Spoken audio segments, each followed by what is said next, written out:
Bonsoir à toutes et à tous.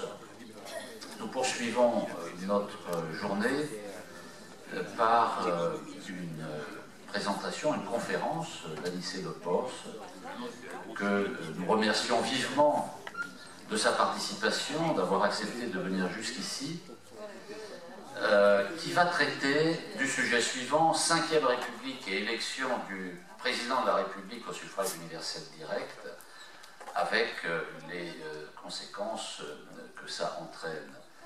Je voudrais en quelques mots présenter Anicet Le Pors, qui a débuté sa carrière professionnelle comme ingénieur et économiste, donc ingénieur et économiste de formation, docteur d'État en sciences économiques. Il fut un des 4 ministres communistes des 2e et 3e gouvernements de Pierre Mauroy, de 1981 à 1984.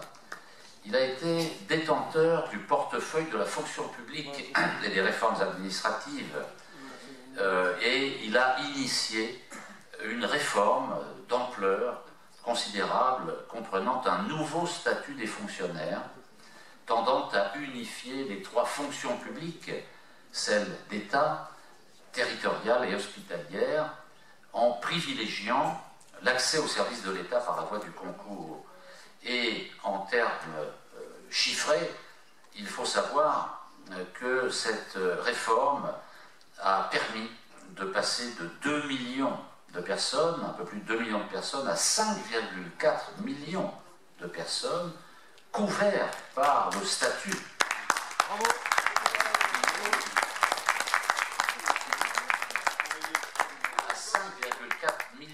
De personnes couvertes par la loi et non par le contrat privé. C'est quelque chose, c'est un quart de la population active.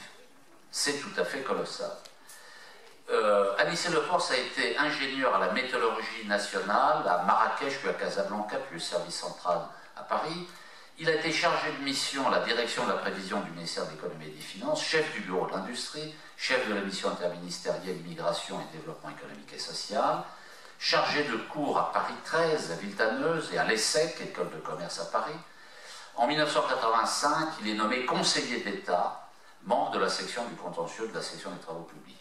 Il adhère au Parti communiste français en 1958, au lendemain du référendum de septembre 1958.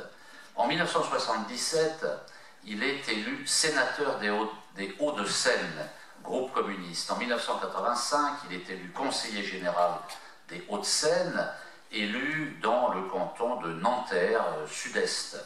Il est élu au comité central du Parti communiste français en 1979. Il en démissionne en 1993 et quitte le Parti communiste français en 1994. Il participe en 1990 au mouvement Refondation tendant à la transformation du Parti communiste français. Il se présente aux élections européennes de 1994 sur la liste L'autre politique, cette liste conduite par Jean-Pierre Chevènement, Gisèle Halimi et lui-même se réclame de l'opposition de gauche au traité de Maastricht. Les ouvrages et les publications sont nombreuses, donc je ne peux pas les citer, mais simplement parmi les 4 derniers ouvrages, Les racines et les rêves, entretien avec Jean-François Beige, édition Le Télégramme, La citoyenneté aux presses universitaires de France, Le droit d'asile aux presses universitaires de France et L'éloge de l'échec. Alors donc merci Anicet Le Pors d'être venu jusqu'ici. Les thèmes qui vont être abordés dans sa présentation, c'est la nature de la 5e République, l'élection présidentielle au suffrage universel, par quoi la remplacer, et le cas échéant, une autre République, pourquoi pas, laquelle, quid du serpent de mer de la 6e République, une constituante, qu'est-ce que c'est? Bon, voilà, autant de questions sur lesquelles, eh bien, nous sommes tous intéressés d'avoir quelques éléments.